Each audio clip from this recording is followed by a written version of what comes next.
आपके पास क्या कोई आंकड़ा है जहां पे हेमंत सोरेन ने गलत तरीके से नेमरा के अलावा जमीन खरीदी? जी, एक सम्मानित प्रभात खबर में छपा था। हम लोग आखिर किसी सोर्स से ही बात कर रहे हैं। अगर हम गलत हैं तो फिर उस अखबार पे आपको फटकार लगानी होगी। ये बोकारो का मामला है। प्रभात खबर का प्रेस कॉन्फ्रेंस हो रहे हैं, आपके पास कोई? जी, हमारे पास तमाम सबूत हैं। उसके लिए आप हमारे साथ चलें। एसटी ऑपरेशन के साथ आपके साथ हम लोग खड़े रहेंगे।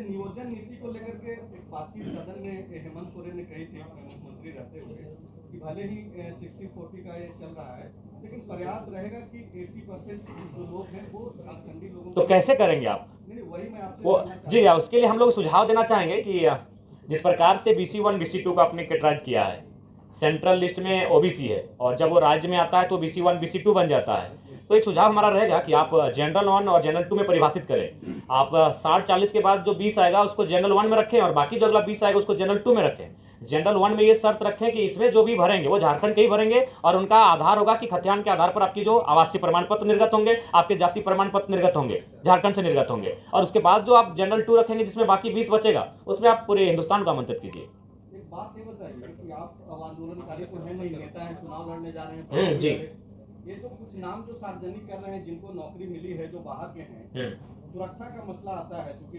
स्थानीयता यहाँ का बहुत बड़ा मुद्दा है, गंभीर मुद्दा है, सेंसिटिव इशू है। जी, झारखंड के लोग बहुत सरल होते हैं। मैं उदाहरण दे रहा था, मैंने कहा कि उनसे हमारी कोई बैर नहीं है। हमें उस सिस्टम से आपत्ति है कि आप हमारी बॉडियां प्रदेशों से वापस आएंगी और हमारे हिस्से की नौकरियों का किसी और को बांटेंगे, इससे लेकर हमें आपत्ति है। जयराम जी, आपके केंद्रीय पदाधिकारी 5-5 लाख रुपए लेकर टिकट पार्टी का काम कर रहे हैं, क्या करेंगे? देखिए, अगर आप प्रमाण देंगे तो अगले दिन उनको सस्पेंड कर देंगे। जी, मैंने आपसे सवाल किया है। जी, देखिए, इसके लिए हम लोग भी सुने हैं, ये चर्चाएं हम तक आई हैं और ऐसी चीज़ों से आप इनकार भी नहीं कर सकते हैं, इनमें सत्यता है।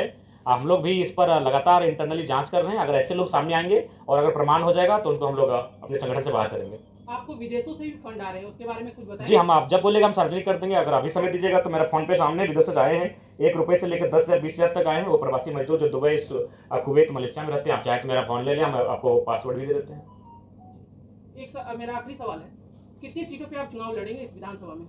देखिए, हम लोग मैक्सिमम सीटों पे चुनाव लड़ेंगे। पिछले बार हम लोग किए थे 55, लेकिन जब हम लोग पलामू प्रमंडल का दौरा किए तो वहाँ भी 2-3 सीटें ऐसे दिखी जहाँ हम लोग को आसार दिखे। तो लिहाजा हम लोग की जैसे जैसे समय बीतेगा हमारी सीटों की संख्या बढ़ेगी। क्या बीजेपी ने 7 से 8 सीटें आपको ऑफर की हैं?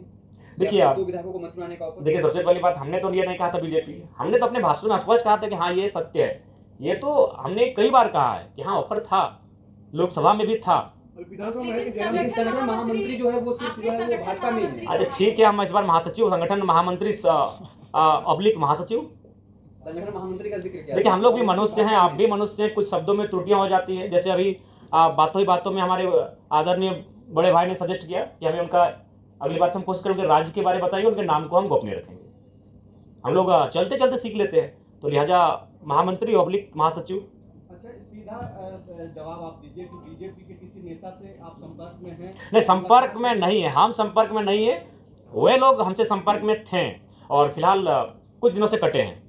तो वाया किसी के संपर्क में थे या डायरेक्ट आपसे बातचीत? नहीं, वाया संपर्क में थे, डायरेक्ट पॉसिबल नहीं है।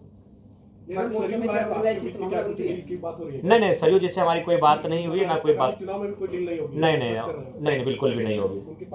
अगर वो नेतृत्व स्वीकार करते हैं, आपका एक शर्त था कि आपका नेतृत्व स्वीकार करें, अगर सरयू राय अगर आपका नेतृत्व स्वीकार कर लेते हैं तो क्या मोर्चे में उनकी संभावना बनती है? देखिए, वो काफ़ी आयु में हमसे वृद्ध है, तो हम चाहेंगे कि वो जहाँ बेहतर हैं और हम लोग लगता है कि शायद उस तरह से हमारे जो युवा हैं, पता नहीं उनके साथ फिर बैठेंगे कि नहीं, तो उस पर कभी बातचीत हुई नहीं और हम लोग उस पर बातचीत भी नहीं किए हैं। हम लोग अपने स्तर से अपने आप को बेहतर कैसे करें इस पर काम कर रहे हैं। विधानसभा चुनाव में क्या किसी पार्टी के साथ आप गठबंधन करेंगे? नहीं, हम लोग चुनाव फ्रेश लड़ेंगे और बिल्कुल अपने सिद्धांतों के साथ लड़ेंगे। मतलब ये तय है कि आप नहीं किसी से गठबंधन? जी भैया, संजय भैया हैं क्या?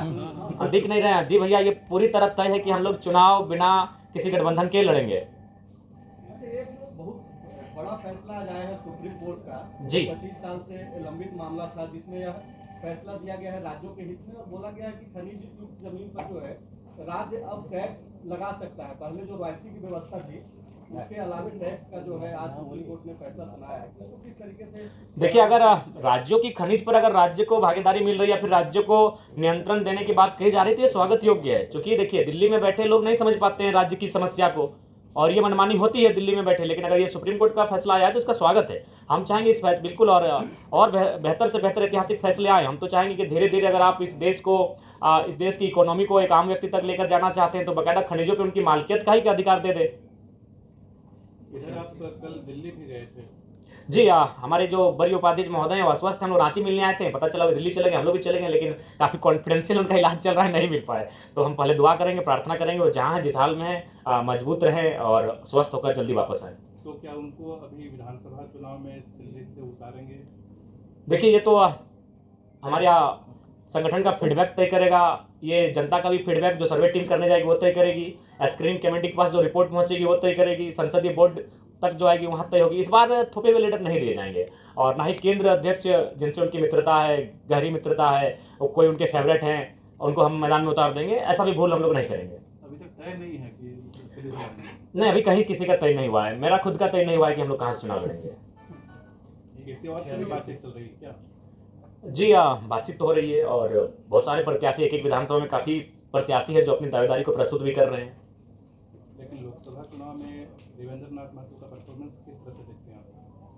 जी बढ़िया रहा है, हमारे सभी प्रत्याशियों का परफॉर्मेंस बढ़िया रहा है। रांची रहे, हजारीबाग रहे, धनबाद रहे। तब तो उनकी दावेदारी बनती है। देखिए, दावेदारी संगठन के वोट है, वोट प्रत्याशी के लिए संगठन के वोट हैं, तो संगठन तय करेगी। क्योंकि हम लोग जब ये चुनाव हम लोग नहीं लड़े तो उस समय ही हम लोग कहते कि संभावना बनेगी कि लोकसभा में जिनको अवसर मिलेगा, विधानसभा में थोड़ा सा, लेकिन कुछ चेहरे हैं जिनको रिपीट भी किया जाएगा, तो वो संगठन तय करेगी। वहाँ का जो फीडबैक सामने निकल कर आएगा वो सारी चीज़ तय करेंगे। 28 तारीख को आप लोग बैठक कर रहे हैं अधिवेशन, उसमें क्या कुछ अहम मुद्दा? जी बहुत जो काफ़ी फॉल्ट्स आ रहे हैं, त्रुटियाँ आ रहे हैं, दीदी ने भी शिकायत को सजेस्ट किया, तो ऐसी जो भी शिकायतें सामने आएंगी उनको सख्त हिदायत दी जाएगी कि अनुशासन में रहेंगे। अनुशासन अगर भंग होती है तो पार्टी उन पर कड़ी कार्रवाई करेगी। क्या अमित महतो आपके साथ आएंगे? बिल्कुल, देखिए उनको लेकर हमेशा एक स्वागत का नज़रिया हम लोगों की में रहा है। क्योंकि जब आंदोलन का स्टार्ट हुआ था उन्होंने जेएमएम को छोड़ने का काम किया था, बाकायदा जो सरकार में है उस संगठन को, उस टीम को छोड़ने का काम किया था। तो मुझे लगता है कि अगर वो आते हैं तो उनके लिए हम लोग पॉजिटिव है। जयराम जी, आपके प्रत्याशियों की पहली लिस्ट कब आने की संभावना है? हमें लगता है कि इस महीने में, चूँकि सावन का महीना है, हम लोग को खेती बाड़ी का भी महीना, झारखंड खेती बाड़ी का प्रधान राज्य है, तो खेती करते करते पहली लिस्ट आप सबके सामने होगी। इधर सूर्य सिंह बेसरा भी एक चिट्ठी निकाले हैं और वो भी एक अहम बैठक है जिसमें आप लोगों का भी नाम है, तीसरा विकल्प तीसरा मोर्चा की तैयारी कर रहे हैं। जी हमारे साथी जाएंगे वहाँ, हमारे प्रतिनिधिमंडल उस बैठक में जाएंगे जो रांची को नेतृत्व करते हैं। अगर देवेंद्र जी होते तो शायद हो जाते हैं, तो ऐसी परिस्थिति में दीपक दा हैं, विराट जी हैं, बहुत सारे हैं साथी, वो जाके उस बैठक में भाग लेंगे और अपनी राय को रखेंगे। तीसरा मोर्चा की तरफ आप लोग देख रहे हैं क्या झारखंड में? जिस तरह से दो धड़ा बढ़ चुका है, इंडिया गठबंधन हो गया, एनडीए गठबंधन। जी हम लोग तीसरे विकल्प की ओर बढ़ रहे हैं, और अगर विचारधाराएं समान चलती हैं तो नो डाउट हम लोग आएंगे एक साथ। देखिए, जहाँ तक पार्टी के रजिस्ट्रेशन का सवाल है, अंतिम पड़ाव की ओर है, और हमें आशा है कि एक सप्ताह के भीतर हम लोग का पार्टी का रजिस्ट्रेशन नंबर अलॉटमेंट कर दिया जाएगा। कुछ त्रुटियाँ आई, चूँकि कुछ लोग केंद्र तक पहुँचे थे कि हमारी पार्टी का रजिस्ट्रेशन ना हो, जो कि दुर्भाग्य है। लोकतांत्रिक देश है, हमें हराइए, मैदान में उतर कर हराइए, हमें बुरी तरह हराइए, इतना बुरी तरह हराइए कि हम लोग 2029 में चुनाव लड़ने का हौसला ना रख पाए, ऐसे हराइए हमें। लेकिन आप पार्टी रजिस्ट्रेशन को डिस्टर्ब करते हैं, ये थोड़ा सा एक लोकतांत्रिक देश में उचित नहीं था। संसद में बजट पास हुआ है, झारखंड को जो कुछ मिला है, क्या आप उससे संतुष्ट हैं? नहीं, बिल्कुल संतुष्ट नहीं है। झारखंड को जो मिला है बहुत सारी खामियां हैं, और हम लोग संसद की जब आपने बात कही है तो हम जितने भी हमारे 14 नवनिर्वाचित सांसद चुन के गए हैं उनसे भी हमारा संदेश होगा कि जो झारखंड को एक विशेष राज्य दिलाने के लिए अपनी आवाज़ को बुलंद करें, और विशेषकर जो झारखंड के ज़मीन संबंधित कानूनें हैं उनको लेकर अपनी आवाज़ को बुलंद करें। झारखंड के जो विस्थापितों के मामले हैं उनको लेकर अपनी आवाज़ बुलंद करें। और आपके बातों ही बातों में पता चले कि आज केंद्रीय मंत्री भी आए हैं, तो अगर उन तक हमारी आवाज़ नो डाउट जाएगी ही, कहीं ना कहीं उनके कानों तक जाएगी किसी न किसी माध्यम से। तो उनको हम यही कहना चाहेंगे कि आप आए हैं कोयलांचल में आपका स्वागत है, लेकिन आप कोशिश कीजिएगा कि कोयलांचल के कोयले में जो आग लगी है केवल उसको देख के मत जाइएगा, कोयलांचल के जो विस्थापित हैं उनके कलेजे में जो आग लगी उसको भी देख कर जाइएगा। और सांसदों से आग्रह होगा विशेषकर जमीन कानूनों को, क्योंकि मैं 2 सालों से लगातार मैं कह रहा हूँ, आज अगर मेरे घर में सबसे ज़्यादा शिकायतें कहीं से आई है तो जमीन संबंधित आई हैं। जमीन संबंधित इसलिए आई हैं क्योंकि ये बिल गेट्स ने दुनिया को बताया है कि आज के डेट में सबसे बड़ी संपत्ति कुछ है तो वह ज़मीन है।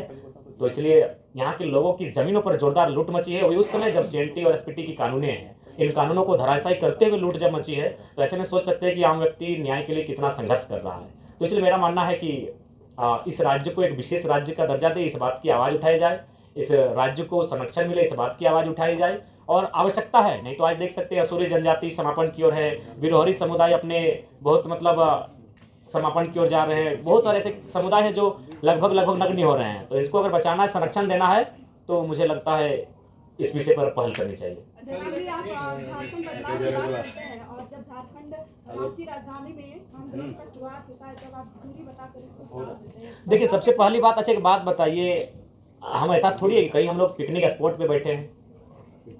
सबसे पहली बात, अगर रिजवान जी को कुछ होता है, मोतीलाल जी को कुछ होता है, संजय जी को कुछ होता है, मनोज जी को कुछ होता है, देवेंद्र जी को कुछ होता है, तो पूरा राज्य जानता है। लेकिन हम जहाँ थे वहाँ 3 दिनों से हाथियों का आतंक था।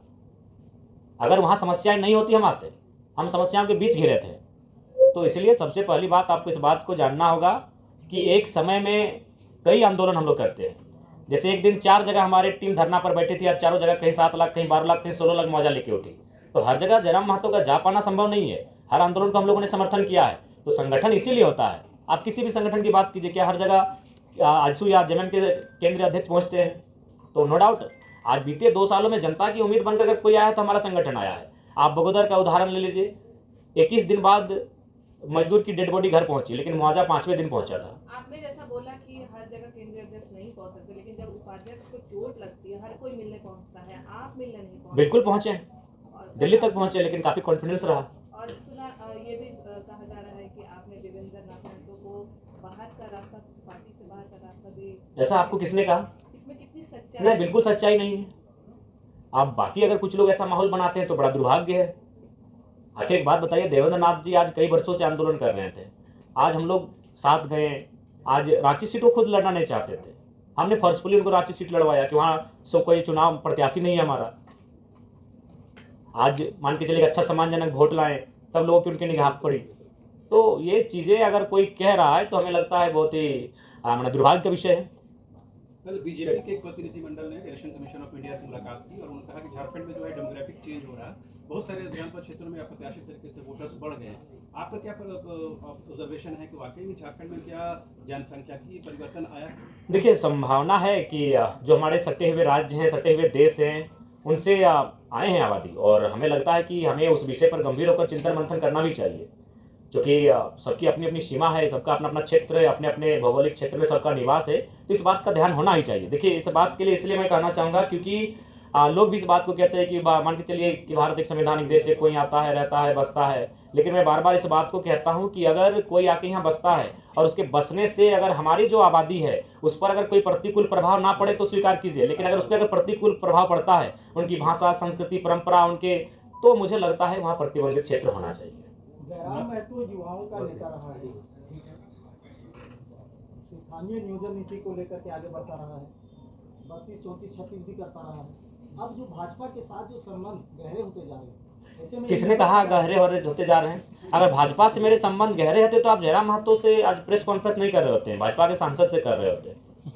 बाजार में तो खबरें इसी तरह, बाजार में बहुत सारी खबरें रहेंगी। बाजार का काम ही होता है चाय की दुकान में पान की गुमटियों में बैठना और इसी प्रकार की अटकलें लगाए जाना। अगर ऐसा संबंध मेरा गहरा होता तो दिल्ली में हमारा पहरा होता, आज आपके बीच बैठे।